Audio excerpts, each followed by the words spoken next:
Congress party എന്ന് പറയുന്നത് കുറച്ച് കാലഘട്ടങ്ങളിലായിട്ട് ചില രാജ്മോഹൻ ഉണ്ണിത്താൻ്റെ ഭാഷയിൽ പറഞ്ഞു കഴിഞ്ഞാൽ ചില ഫ്രോഡുകളുടെ കൈവശമാണ്. ഒരു പ്രതിപക്ഷം എന്നുള്ള രീതിയിൽ കോൺഗ്രസിന് ആക്ട് ചെയ്യാൻ പറ്റിയിട്ടില്ല. ജനങ്ങളുമായി ബാധിക്കുന്ന പ്രശ്നങ്ങളിൽ ഇടപെടാൻ സാധിച്ചിട്ടില്ല. കനകുരുവ് തന്നെ പറയുന്നത് 66 സീറ്റിന് മുകളിൽ ഇപ്രാവശ്യം UDF നേടാനായിട്ട് ഉള്ള സാധ്യതകൾ ഇല്ല എന്നുള്ളതാണ്. കോൺഗ്രസ് പ്രവർത്തകരെയും നേതാക്കന്മാരെയും പിടിച്ചു നിർത്തി മുൻപോട്ട് പോകണം എന്നുണ്ടെങ്കിൽ അതിന് വിശ്വാസ്യതയുള്ള ഒരു നേതാവ് ഇവിടെ വരേണ്ടതുണ്ട്. നമസ്കാരം. 2026 നിയമസഭാ തെരഞ്ഞെടുപ്പിന്റെ ഫലം പുറത്തു വരാൻ ഇനി ഏതാനും കുറച്ച് ദിവസങ്ങൾ മാത്രമാണ് ബാക്കി. UDF വലിയ പ്രതീക്ഷകളുമായിട്ട് മുന്നോട്ട് പോവുകയാണ്.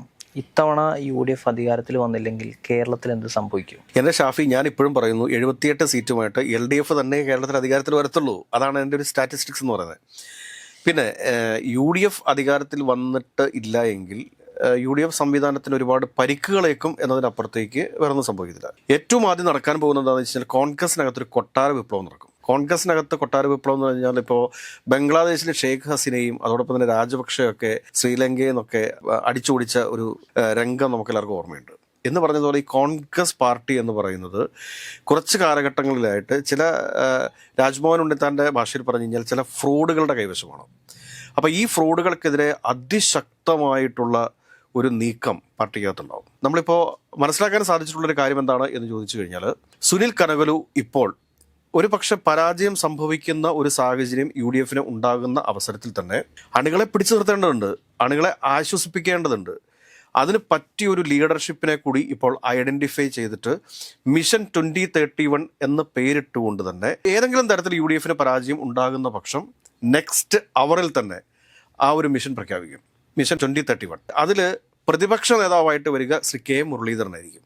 അതോടൊപ്പം തന്നെ KPCC പ്രസിഡന്റായിട്ട് ശ്രീ മാത്യു കുഴൽനാടനെയും മുൻപോട്ട് വയ്ക്കും.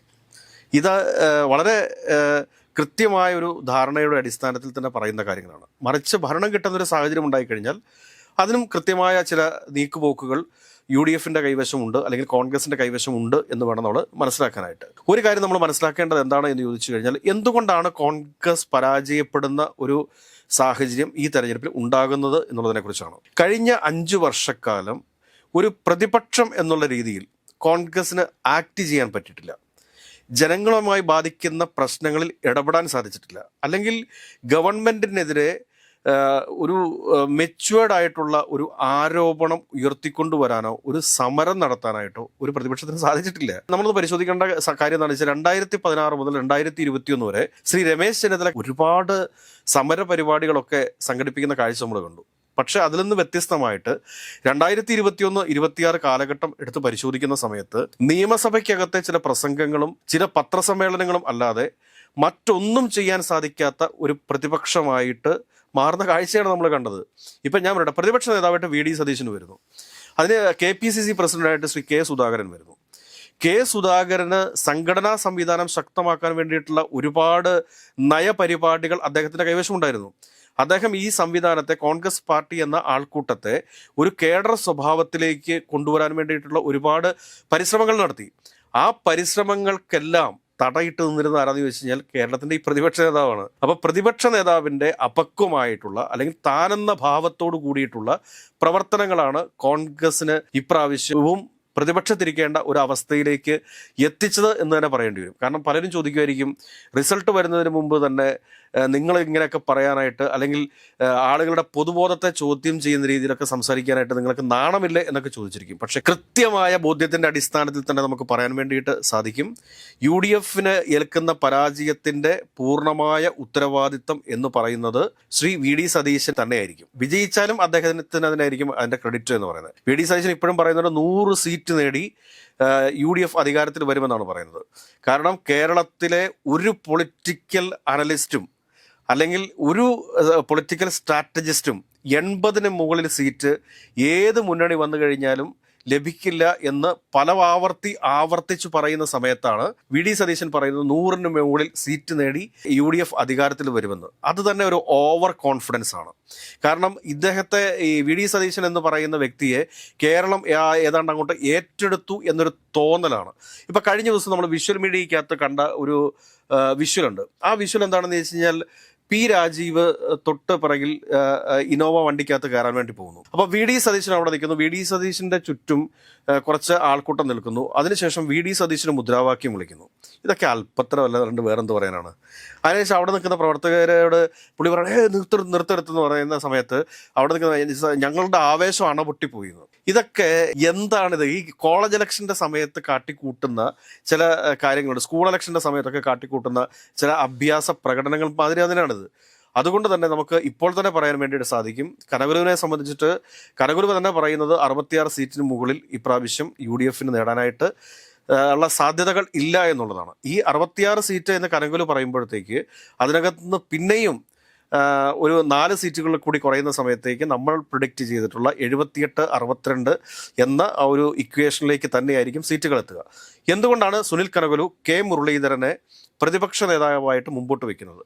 രമേശ് ചെന്നിത്തലയെ സംബന്ധിച്ച് രമേശ് ചെന്നിത്തലന് വീണ്ടും പ്രതിപക്ഷ നേതൃസ്ഥാനത്തേക്ക് വരില്ല എന്നുള്ളത് ഒരു വാസ്തവമാണ്. അങ്ങനെ വരുമ്പോഴത്തേക്ക് കേരളത്തിലെ എല്ലാ സാമുദായിക നേതാക്കന്മാരെയും, അത് എല്ലാ വിഭാഗത്തിൽപ്പെട്ട ആളുകളെയും, ദളിത് വിഭാഗത്തിൽപ്പെട്ട ആളുകളായിക്കൊള്ളട്ടെ, ഉന്നത കുലജാതരായിട്ടുള്ള ആളുകളായിക്കൊള്ളട്ടെ, എല്ലാവരെയും യോജിപ്പിച്ച് മുമ്പോട്ട് കൊണ്ടുപോകാൻ സാധിക്കുന്ന ഒരു വ്യക്തിയാണ് ശ്രീ കെ മുരളീധരൻ എന്ന് പറയുന്നത്. അതുകൂടാതെ തന്നെ ഈ ഒരു പൊളിറ്റിക്കൽ പാർട്ടിയെ സംബന്ധിച്ചിട്ട് അല്ലെങ്കിൽ ഒരു മുന്നണിയെ സംബന്ധിച്ചിട്ട് ആ മുന്നണിയെ മുമ്പോട്ട് കൊണ്ടുപോകാൻ വേണ്ടിയിട്ടുള്ള ഒരു പ്രധാനപ്പെട്ട ഘടകമാണ് ഈ ഫണ്ട് എന്ന് പറയുന്നത്. ഇപ്പോൾ കേരളത്തിൽ ഏത് നേതാവിനെ വിശ്വസിച്ചിട്ടാണ് ഇവർ ഫണ്ട് ഇറക്കുക?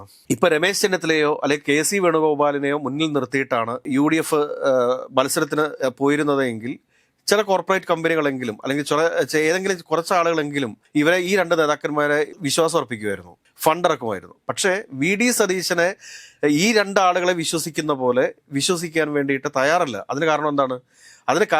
എന്ന് ചോദിച്ചു കഴിഞ്ഞാൽ വി ഡി സതീശൻ ഇടയ്ക്ക് പേഴ്സണലായിട്ട് ചില ഏണിങ്സുകളൊക്കെ ഉണ്ടാക്കും. എന്നാൽ ചില കാര്യങ്ങൾ വരുമ്പോഴത്തേക്ക് അദ്ദേഹത്തിന്റെ നിലപാടിന്റെ പ്രശ്നമുണ്ട്. അത് വെറുതെ പറയുന്ന നിലപാടാണ്. പൊതുജനങ്ങൾക്ക് മുമ്പിൽ നിലപാട് പറയുകയും അവരെ വിമർശിക്കുകയും ചെയ്യുന്ന ആ ഒരു രീതി അത് ശരിയായിട്ടുള്ള രീതിയല്ല. ഒരു പൊളിറ്റിക്കൽ ഹീറോ പോലെ ഇടയ്ക്കിടയ്ക്ക് പറയാറ്. തീർച്ചയായിട്ടും ഇപ്പൊ നമ്മൾ നോക്കേണ്ട കാര്യം എന്താണെന്ന് വെച്ച് കഴിഞ്ഞാൽ ശ്രീ കെ കരുണാകരൻ UDF നയിക്കുന്ന സമയത്ത് അദ്ദേഹത്തിൽ പൂർണ്ണമായും വിശ്വാസമുണ്ടായിരുന്നു ഇവിടുത്തെ ബിസിനസ്സുകാർക്ക്. അതിനുശേഷം ശ്രീ AK ആന്റണി വന്നു കഴിഞ്ഞപ്പോഴത്തേക്ക് അദ്ദേഹത്തിലുള്ള വിശ്വാസമായിരുന്നില്ല, ശ്രീ ഉമ്മൻചാണ്ടി സാറിലുള്ള വിശ്വാസമായിരുന്നു. അതിനുശേഷം പിന്നീട് രമേശ് ചെന്നിത്തലയിൽ കഴിഞ്ഞ പ്രാവശ്യം വിശ്വാസം ഉണ്ടായിരുന്നു. എന്നാൽ ഇപ്രാവശ്യം ആരെ വിശ്വസിക്കും? ഈ പ്രതിപക്ഷ നേതാവിൽ ഒരു കച്ചവടക്കാർക്കും വിശ്വാസം ഉണ്ടായിരുന്നില്ല. അതുകൊണ്ട് തന്നെ ഈ 2031 എന്നുള്ള ഒരു മിഷനുമായിട്ട് കോൺഗ്രസ് പ്രവർത്തകരെയും നേതാക്കന്മാരെയും പിടിച്ചു നിർത്തി മുൻപോട്ട് പോകണം എന്നുണ്ടെങ്കിൽ അതിന് വിശ്വാസ്യതയുള്ള ഒരു നേതാവ് ഇവിടെ വരേണ്ടതുണ്ട്. അങ്ങനെയുള്ളൊരു നേതാവ് എന്ന് പറയുന്നത് ഇന്ന് കോൺഗ്രസ് രാഷ്ട്രീയത്തിനകത്ത് ഉള്ള ഒരേ ഒരു വ്യക്തി എന്ന് പറയുന്നത് ശ്രീ കെ മുരളീധരനാണ്.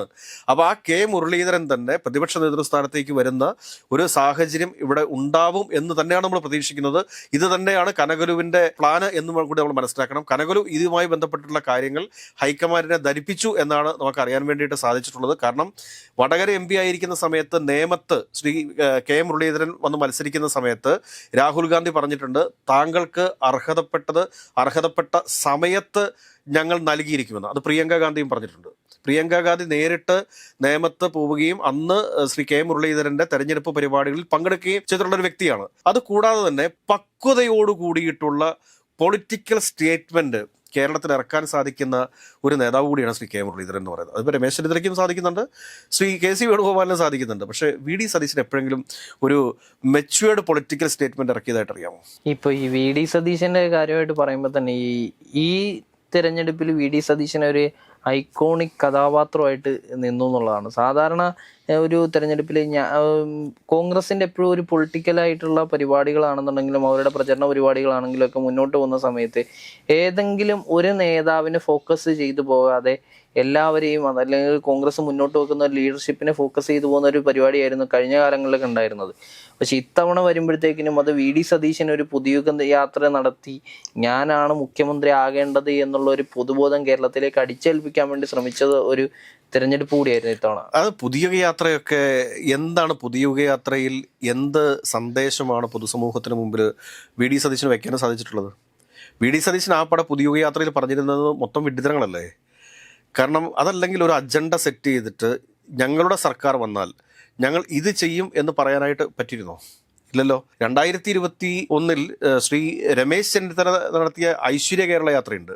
ഐശ്വര്യ കേരള യാത്രയിൽ കൃത്യമായിട്ട് രാഷ്ട്രീയം പറഞ്ഞിരുന്നല്ലോ.